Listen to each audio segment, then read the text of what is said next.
Hello and welcome to our video for DMA 20 section 11, fractions and decimals. In this video we're going to look at combined operations when we have both fractions and decimals that we're dealing with. In this video we're going to talk about how to write a fraction as a decimal. We're going to talk a little bit about repeating decimals. We'll learn how to compare fractions and decimals, evaluate expressions that contain both fractions and decimals, and then look at an application problem. In our next video we're going to talk about circles. To write a fraction as a decimal, divide the numerator, or the top number, of the fraction by its denominator. So, we have two examples here. We're going to write 3/4 and 5/8 as decimals. So we'll start with 3/4. The 3, the numerator, goes inside our house. Okay? And the 4 goes outside. And right away we notice that we can't divide 4 into 3. It's too big. So we're going to add a decimal after the whole number and add a few zeros. I'm just going to start by adding 3. We're not going to need all of them though. Okay, so bring our decimal straight up. 4 won't go into 3, but it'll go into 30 7 times. That's 28. And we subtract to get 2. Now we'll bring down a 0. And 4 will go into 20 5 times. 4 times 20 is 20. And when we subtract, we get a remainder of 0. So that means that we can stop. So 3/4 is equal to 0.75. Or 3/4 is equal to 75 cents. That's a good way to remember that. Let's look at that second decimal, 5/8. So the divisor is 8, and we're going into the number 5. And again, 8 won't go into 5, so I'll add some zeros after the decimal and bring that decimal straight up. So 8 will go into 50 now 6 times. That's 48. We'll subtract and get 2. Bring down a 0. Now we have 8 into 20. 8 will go into 22 times, and that's 16.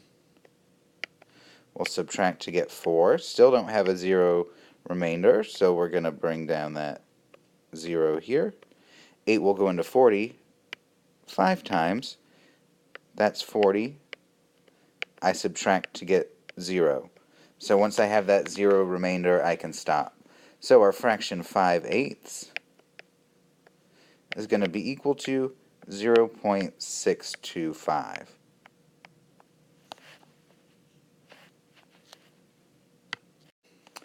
Now let's see what happens when we're dealing with a mixed number. With our mixed number, our whole, in this case 5, is going to be the number to the left of the decimal. And whatever 7/16 is as a fraction is going to be to what's the right of the decimal. Okay, so we know it's going to be 5 point something, and we have to figure out what 7/16 is as a decimal. So we're going to do 16 into 7. Go ahead and put that decimal in and add some zeros. Bring my decimal up to my answer. So 16 will go into 70 4 times. That's 64.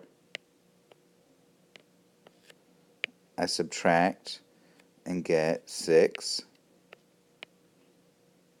Bring down my 0. 6 will go into 16 will go into 60 3 times. That's 48. And I'll subtract to get 12. Bring down another 0. Okay, now 16 into 120. Let's try 7 times. 16 times 7 is 42. 7 plus 4 is 11. So, yep, that looks to be about right. It'll be 7 times, and that's 112. We'll subtract to get 8. We're going to need another 0 to bring down. And now we have 16 that'll go into 80, and that's 5 times. And 5 times 16 is 80. we subtract, we get that 0 remainder, so we know we can stop our division. So the decimal part is going to be 0.4375. So altogether, this mixed number 5 and 7/16 is going to be 5.4375. Now let's look at an example of a repeating decimal. A repeating decimal is one that will never have a remainder of 0. We find a pattern that just keeps repeating and repeating forever. And a common one that we see a lot is the fraction 1/3. So here we're going to learn how to write 1/3 as a decimal. We're putting 3 into 1 and add a few zeros there, bring my decimal up, and it's time to start dividing. So I'm going 3 into 10. 3 will go into 10 3 times. That's 9. I subtract to get 1. I bring down a 0. Now I've got 3 into 10 again. 3 will go into 10 3 times. 3 times 3 is 9. I subtract. I get 1. I bring down another 0.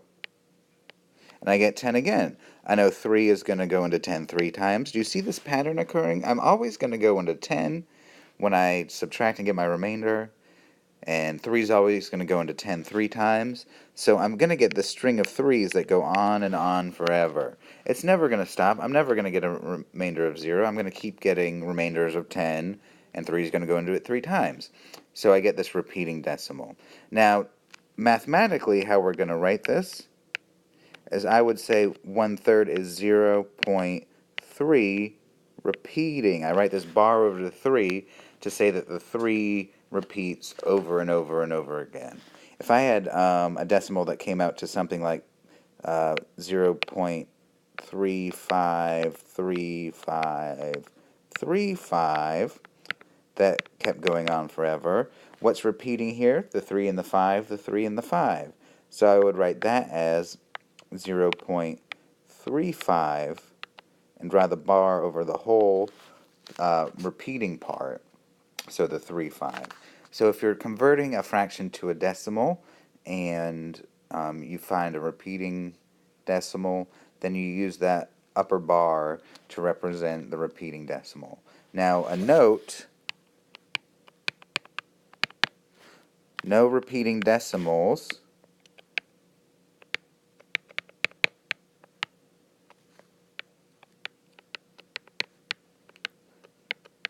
in WebAssign. WebAssign won't recognize that you're always, or that your repeating decimal is repeating. There's no way to put that bar in. So if you just write in 0.3 or 0.333, it's not going to accept that as an exact answer.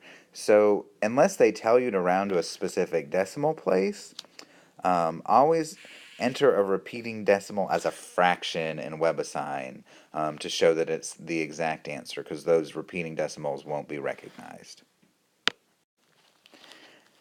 Just a note, here's some common equivalencies of fractions and decimals. It's a good idea to take these down in your notes because these are a good thing to have memorized. Specifically, this first set here, so our fourths, our thirds, and 1/8. And maybe it's good to recognize that a fifth is 0.2 as well. But if you recognize these common decimals that show up a lot in math, it's going to make your life a lot easier, so you won't have to do that long division all the time. So 1/4 is 0.25 here. A half is 0.5. 3/4 is 0.75. A third is 0.333. That keeps repeating. Or we might write that as 0.3 repeating. Okay, 2/3 would be 0.6 repeating. Those 6's go on forever. An eighth is 0.25. And again, over here, a fifth is 0.2. Those are really good ones to have memorized. Keep them in your wheelhouse because when they pop up, you can just jot down the decimal instead of having to do any long division. Now let's look at how to compare fractions and decimals. When we're comparing fractions and decimals, we either have to write all numbers as fractions or all numbers as decimals. I find it a little easier to write all the numbers as decimals because they're easier to compare.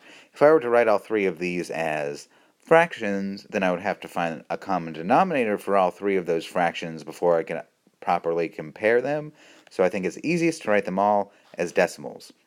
So 2.16 is already as a decimal. Next I have 2 and 1/6, a mixed number. I know that 2 is going to be the whole part of my decimal, but I need to find what 1/6 is as a decimal.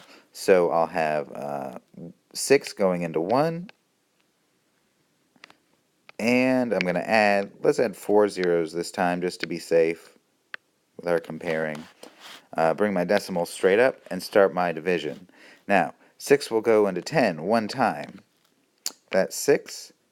I subtract to get 4. Bring down a 0. 6 will go into 40 6 times. That's 38. I'll subtract to get 2. I'll bring down a 0. 6 will go into 20 3 times. That's 18. Subtract to get 2. Bring down a 0. 6 will go into 20 again 3 times.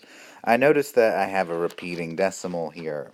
So 2 and 1/6 is going to be, let's write my decimals in order over here. I have 2.163 repeating. Okay, that was 2 and 1/6. Alright, now I need to do 20 over 9. So I'm going to do 9 into 20 and add some decimals just to be safe. So 9 will go into 20 2 times. That's 18. I'll subtract and get 2. Bring down a 0. 9 will go, I'll bring up that decimal. 9 will go into 20 again 2 times. That's 18. Subtract to get 2. 9 into 20 again. So I'm going to get 2's again. Okay, so I get 2.222 repeating, or 2.2 repeating for 20 over 9. So I'm going to write that as 2.222 and so on. I'm going to take everything up to 3 decimal places because my decimal that I started out with had 3 decimal places. So let me erase now to make some room.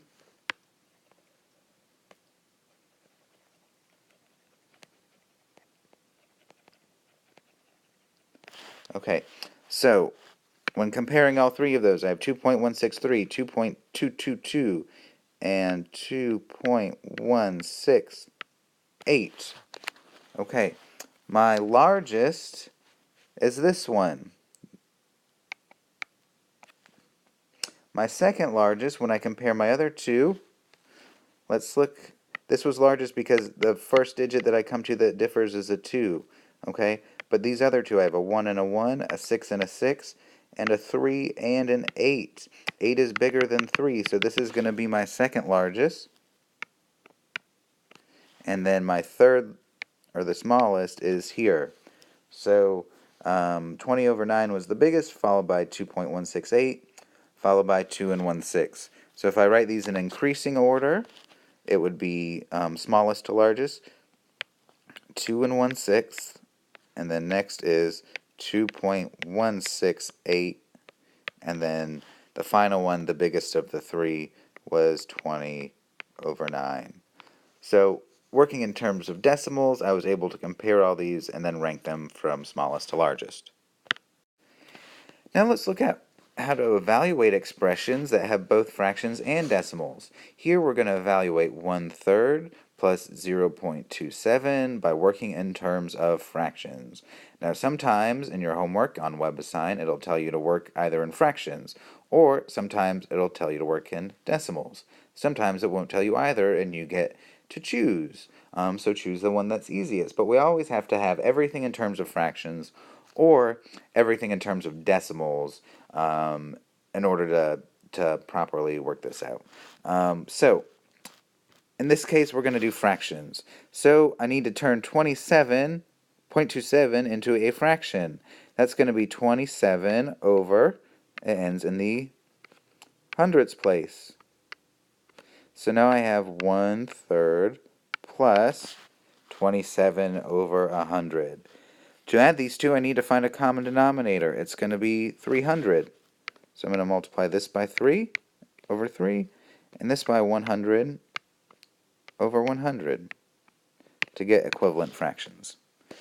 My first fraction is going to be 100 over 300 plus, and I'll have 300 on the bottom here, 27 times 3 is 81. So now I can add these together. 100 plus 81 is 181. 300 is our numerator. And then we check to see if we can simplify. I know that, let's see, 300 is going to be what? 3 times 100, or 3 times 2 times 50, or 3 times 2 times 2 times 25, which is 5 times 5. I just prime factored that real quick. Now, let's see if any of those numbers will go into 181. I know that the 2's won't because this is odd, so I can mark those out. I know that the 5's won't, since 81 doesn't end in a 5 or a 0. And then I have to see if 3 will go into 181. And let's remember our trick with our 3's. If these add to a multiple of 3, then 3 will go into it. 8 plus 1 is 10, which is not divisible by 3. So it's not divisible by 3 either. So this is completely simplified. Our answer when we worked in terms of fractions is 181 over 300.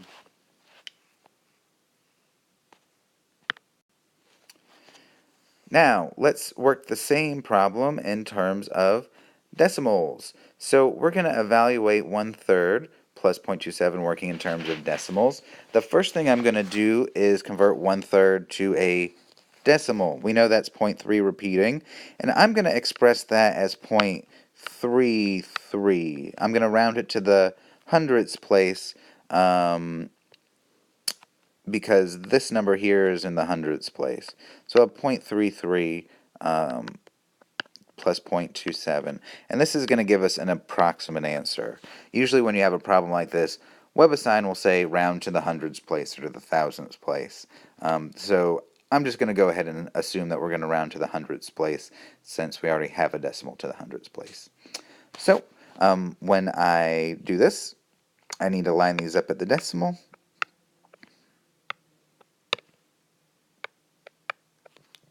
And then add them together.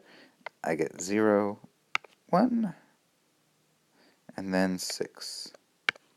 So this answer is approximately 0.6. Now this was much easier to work in decimals.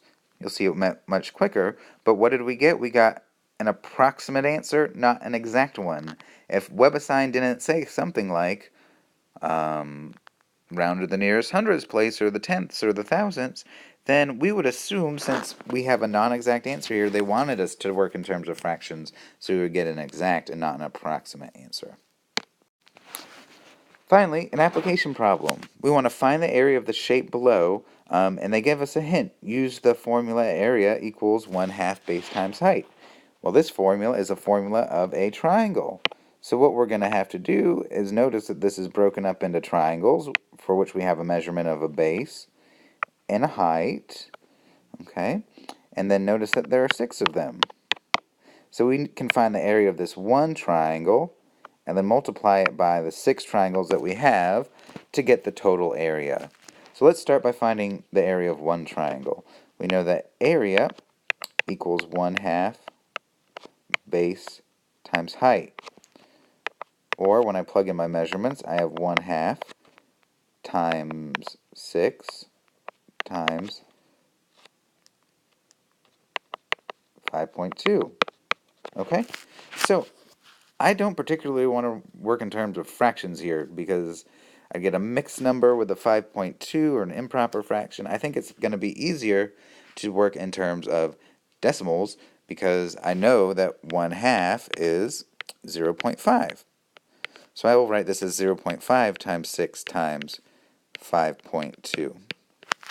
Then I'll start multiplying from left to right. 0.5 times 6. 6 times 5 is 30. Then I move my decimal in one place. I get 3. So after I finish that and replace it with the 3, I get 3 times 5.2. Then I'll multiply that. I'll put the longer number on the top, 5.2, times 3, lining them up at the right. 3 times 2 is 6. 3 times 5 is 15. Need to move my decimal in one place, so I get 5.6. So that's the area of one triangle, is 15.6. Finally, I'm going to do 15.6 times the 6 triangles that I have. 6 times 6 is 36. 6 times 5 is 30, plus 3 is 33. 6 times 1 is 6, plus 3 is 9. And then I move my decimal in one place. I get 93.6. So my total area for this is 93.6 inches squared. So that does it for fractions and decimals. We learned how to write a fraction as a decimal. We looked at repeating decimals, how to compare fractions and decimals, evaluating expressions, and then an application problem that involved geometry. In our next video, we're going to cover our second to last section, section 2.12, on circles.